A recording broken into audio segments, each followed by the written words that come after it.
Era 1845 y Boston se había convertido en una de las ciudades más desarrolladas y cultas del nuevo país norteamericano.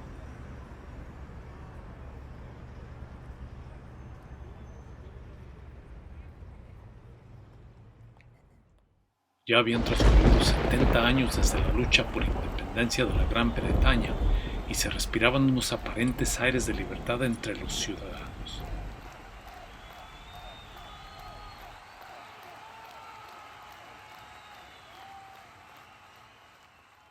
Estos eran fomentados por el Destino Manifiesto, el emblemático grito anglosajón, el cual promulgaba deseos de expansión y libertad entre los hombres, aunque selectivamente eran solamente incluidos los ciudadanos de origen inglés, ya radicados y establecidos en el nuevo y pujante país, pero dejaba a un lado a los nativos indígenas y a los afroamericanos. Ingleses, escoceses y galeses eran los que fomentaban estos ideales de superación y enriquecimiento y estaban dispuestos a arriesgar sus vidas bajo la guía de estandartes de libertad para poder así lograrlo.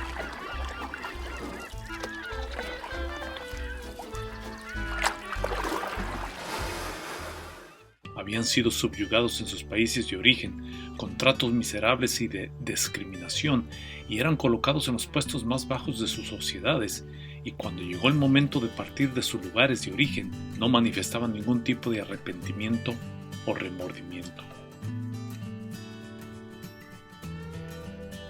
A su arribo al Nuevo Mundo, comenzaron a prosperar en nuevas tierras, sin ser obligados a guardar lealtad a ningún monarca laico o religioso, y su única fidelidad era con los derechos innatos de libertad, autosuficiencia, autodeterminación y prosperidad que mantenían consigo mismos.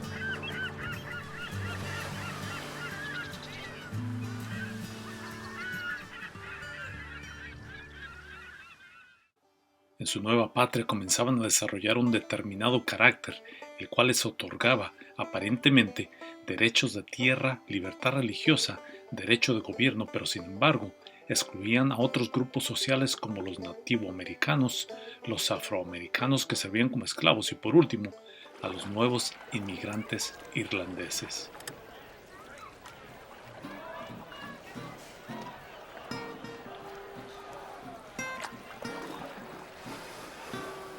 Estos últimos eran considerados de un bajo nivel social que los demás británicos.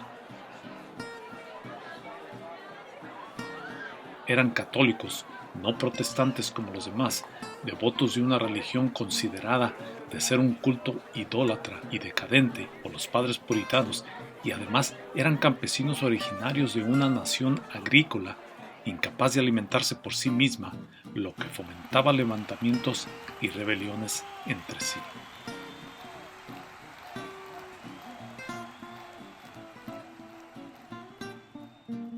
Además eran irascibles, sentimentales y hablaban el inglés con un acento extraño y fastidioso. Todo esto en conjunto, de acuerdo con los británicos, hacía que el irlandés perteneciera al mismo nivel que los perros y los afroamericanos.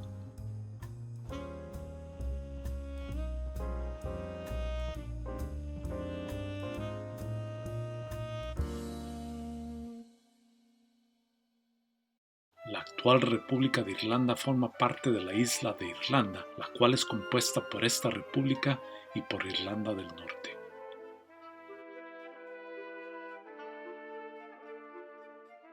Irlanda del Norte corresponde al Reino Unido, el cual incluye a la Gran Bretaña, la cual es integrada por Inglaterra, Escocia y el país de Gales.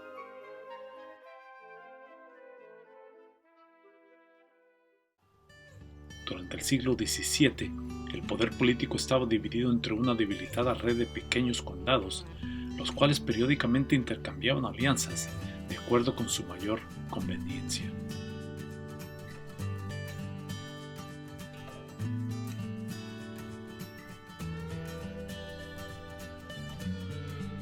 Después de una infructuosa rebelión durante el siglo XVII, la isla irlandesa se convertía oficialmente en una colonia inglesa.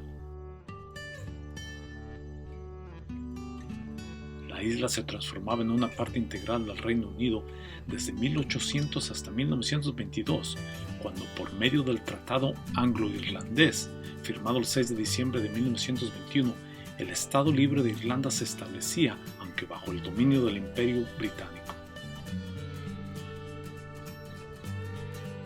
La independencia finalmente culminaba en 1937, pero aún así, Irlanda permanecía como miembro de la Mancomunidad Británica hasta 1948.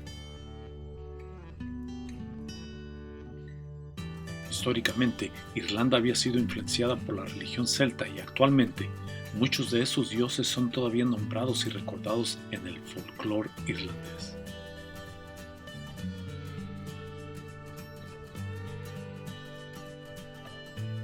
Pero después del periodo de la Reformación, el cristianismo y por ende el catolicismo se establecía como la más predominante religión practicada en todo el país.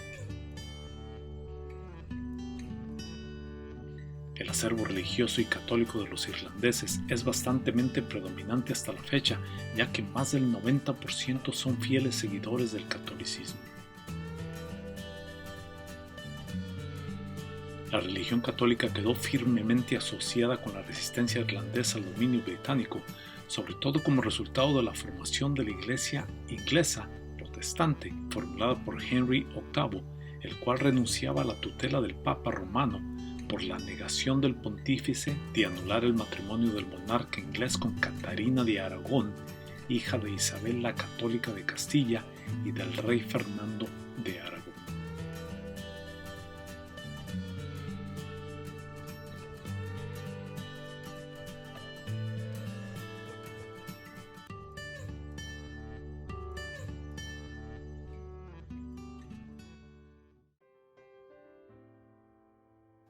Uno de los mayores eventos relacionados con los irlandeses es la hambruna experimentada en 1845 hasta 1849.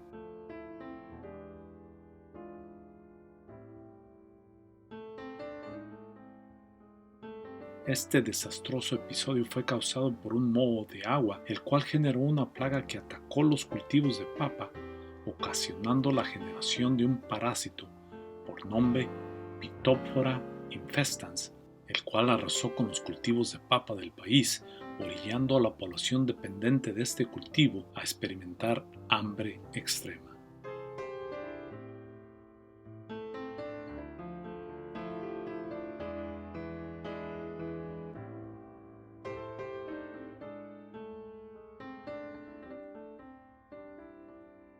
A principios de la cuarta década de 1800, casi la mitad de la población total de Irlanda, principalmente los habitantes pobres de regiones rurales, habían desarrollado dependencia total en el cultivo y consumo de la papa, con el resto de la población consumiendo el vegetal en grandes cantidades también. Esta dependencia estaba basada en una o dos variaciones genéticas de este vegetal, lo que exponía dramáticamente a una total devastación en caso de que se generara alguna plaga. Y eso fue lo que desgraciadamente sucedió. La plaga que afectó los cultivos había arribado accidentalmente de Norteamérica en 1845. El mismo año, Irlanda experimentaba un muy inusual temporal frío, compuesto por clima húmedo, lo cual ayudaba a que la peste se propagara eficazmente entre los sembradíos. La gran mayoría de los cultivos del año fueron perdidos y en los subsecuentes años sucedió similarmente o hasta peor.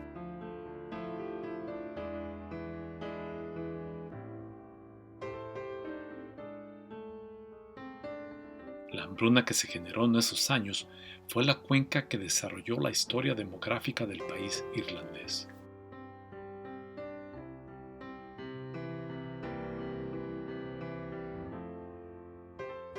Como consecuencia directa de la hambruna generada, la población total del país fue reducida de 8.4 millones de habitantes en 1844 a 6.6 millones para 1851. Los principales afectados fueron los jornaleros y pequeños propietarios de parcelas de los condados del oeste y suroeste del país.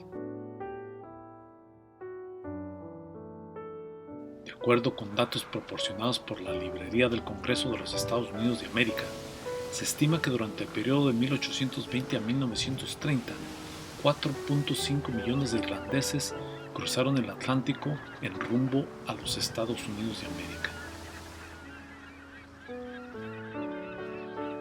Ya durante el periodo de 1820 a 1860, los irlandeses constituían un tercio de todos los inmigrantes. Para la década de 1840 se transformaban en casi la mitad de todos los inmigrantes de este país. La migración se efectuaba a 47 de los actuales estados de la Unión Americana, aunque la gran mayoría se concentraba en las regiones este del país, primordialmente en los estados de Illinois, Pennsylvania, New York y Massachusetts. Actualmente, aproximadamente 40 millones de norteamericanos pueden ligar su pasado con estos inmigrantes irlandeses, los cuales emigraron durante la hambruna generada por la devastación de los cultivos de papa, tal y como millones más a través de otras regiones del mundo. Cada año, actualmente, miles de miembros de esta diáspora visitan sus tierras ancestrales para conectar con sus actuales familiares relacionados.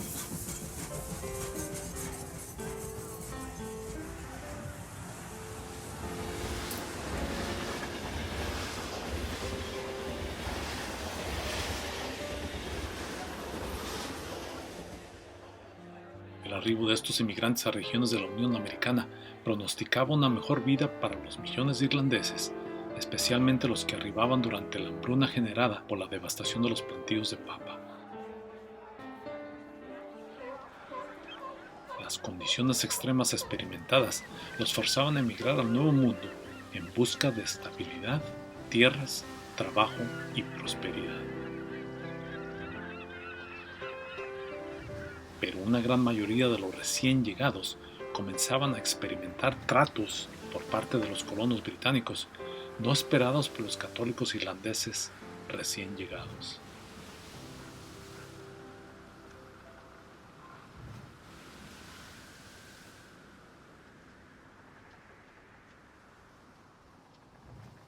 Aproximadamente 1 millón de personas fallecieron en Irlanda como resultado de la hambruna o por condiciones graves de salud generadas por la mínima nutrición recibida. La migración hacia otros países acumuló un total de 2 millones de personas y en las décadas subsecuentes el índice de población se reducía como resultado de las migraciones y por los índices bajos de nacimiento.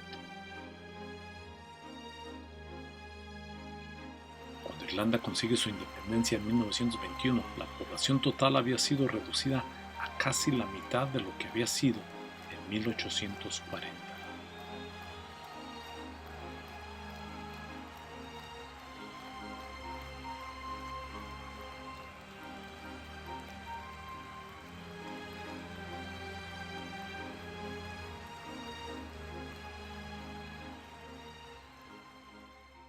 La conversión al catolicismo se le acredita a San Patricio, el cual es considerado el santo patrono de Irlanda.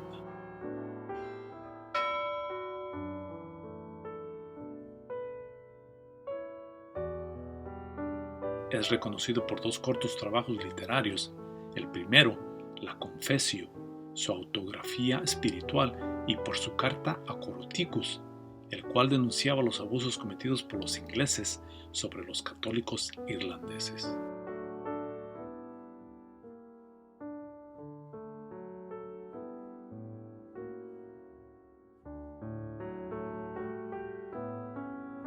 Se le reconoce al santo de haber nacido en el siglo V en Inglaterra, hijo de una familia convertida católica romana. Durante sus años de juventud, su villa de nacimiento fue atacada, siendo capturado y trasladado a Irlanda, donde permaneció prisionero por 6 largos años, trabajando como pastor, pero captivo por sus amos. Logra después huir de sus captores, regresando a Inglaterra, y aunque fue capturado por segunda vez, logra después reunirse con su familia. Poco antes de los finales del siglo XVII, San Patricio se había convertido en una figura legendaria. Una de esas leyendas le atribuye el haber logrado deshacerse de todas las serpientes que habitaban la isla de Irlanda, las cuales las arrojó hacia el mar para su destrucción total.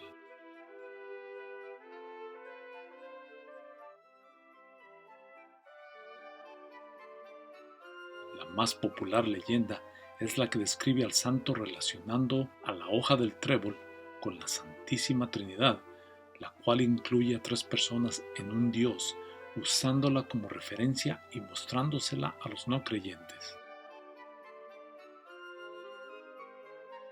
Hasta la fecha, irlandeses típicamente lucen hojas de trébol, la flor oficial de Irlanda, en sus solapas durante las celebraciones del Día de San Patricio, el 17 de marzo de cada año.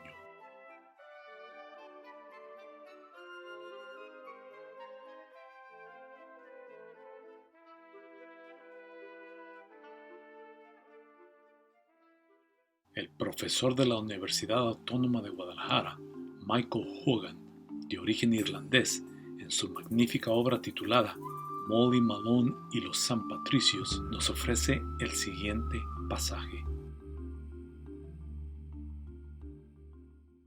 Kevin Dillon caminaba entre las calles húmedas de Scully Square, pues había llovido toda la semana y pese a que todavía era agosto en Boston, el aire era húmedo y frío.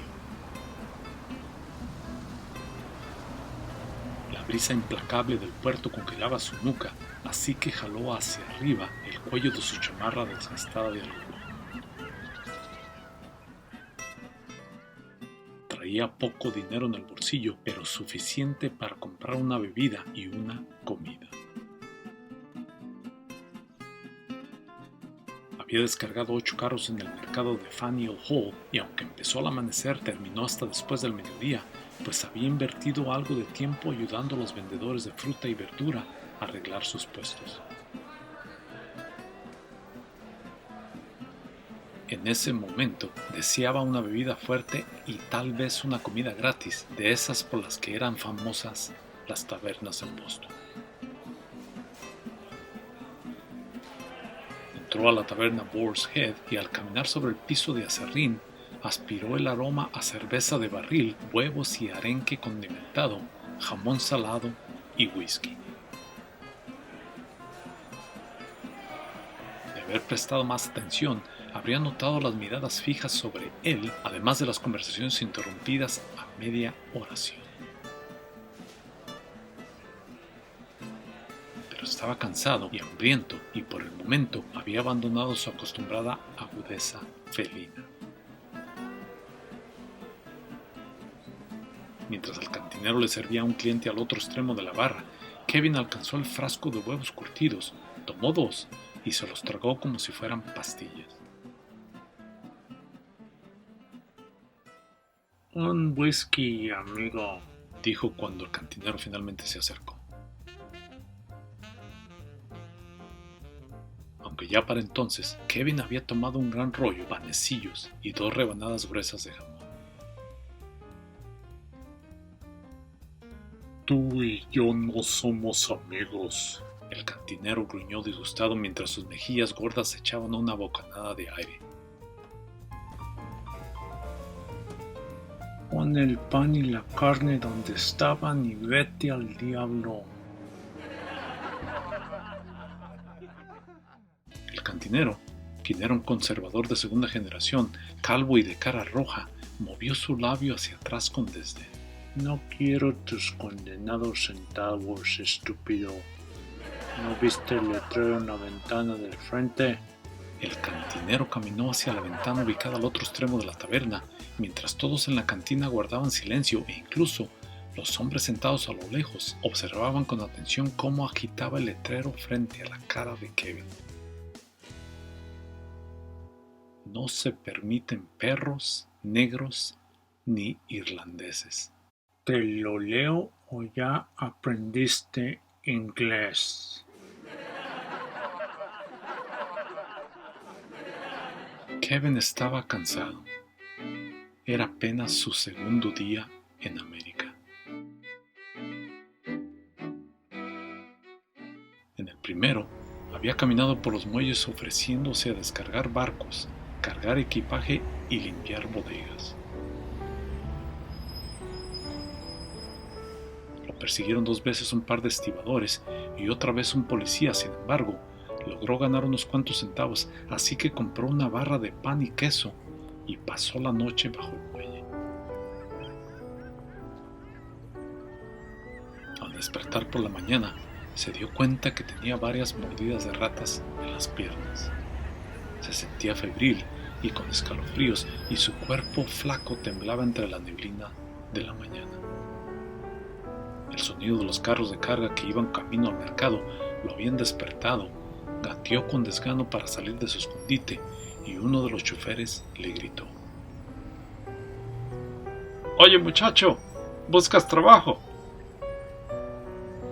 «Eso mismo», Kevin dijo, al intentar en vano convertir su cuerpo larguirucho de 16 años en el de un hombre cabal. «¿Te gustaría medio día de trabajo descargando carros en el mercado? Aunque me pareces un poco débil, muchacho. ¿Estás enfermo?» El extraordinario relato del Dr. Hogan nos traslada a mediados del siglo XIX en la región este de la Unión Americana, evocándonos los sufrimientos y penurias experimentados por tantos irlandeses, perfectamente reflejados en el personaje de su libro, Kevin Dillon. La trayectoria experimentada por los miles de irlandeses residentes de estos estados nos demuestra las condiciones sociales que existían durante esa época. El «no se permiten perros negros ni irlandeses» reflejaba los entornos reales que experimentaban un gran sector de los nuevos emigrantes por parte de la mayoría protestante británica que dominaban los círculos sociales, económicos y políticos de estas regiones de los Estados Unidos de América. Muchas más penurias y sufrimiento le esperaban al joven inmigrante irlandés que había arribado a la región este de la Unión Americana. En cuestión de meses llegaría el devastador invierno, el cual le forzaría a añorar los húmedos y termales suelos de su natal isla irlandesa. Sus pies desprotegidos, aunque acostumbrados ya a pisar la variedad de suelos que ofrecía la ciudad de Boston, no lo preparaban para contrarrestar las frías temperaturas del invierno, las cuales quemaban sus plantas descalzas y endebles. Los 4 o 5 meses de crudo invierno se convertían en el mayor enemigo del joven, ahondado con las adicionales penurias que ya experimentaba, como el hambre, odio, discriminación de otros hacia él, la falta de techo y cobija y los servicios médicos elementales de salud. Aunque no faltaban las almas caritativas que entrañablemente proporcionaban mucho de estos requerimientos básicos y humanos de caridad.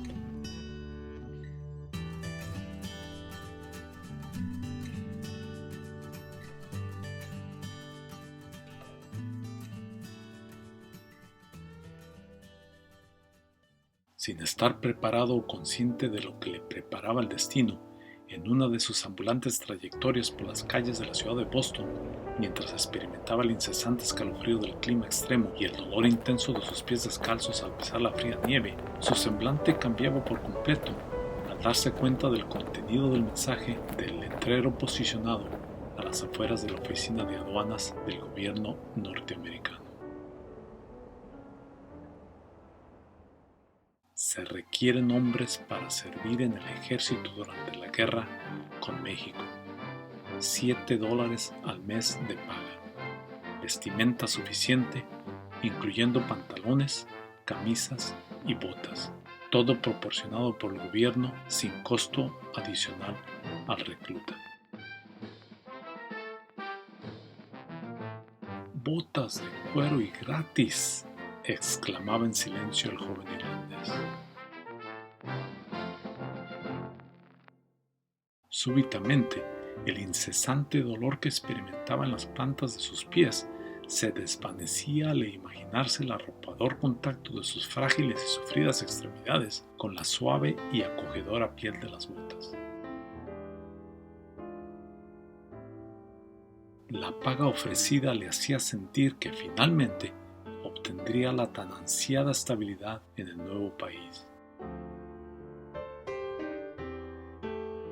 Los malos tratos experimentados pasaban a un segundo término al sentir que existían organismos de gobierno que proporcionaban a sus reclutas todo lo necesario para trabajar eficazmente. Tanto fue su sorpresa y emoción que la primordial frase del letrero, la cual indicaba el potencial conflicto con México, pasaba desapercibida por la mente del joven irlandés. Sin darse cuenta, en ese instante estaba haciendo la mayor decisión de su vida. En cuestión de semanas, se encontraría en el campo de batalla luchando no solamente por preservar su vida, sino también peleando por sus ideales religiosos como católico irlandés.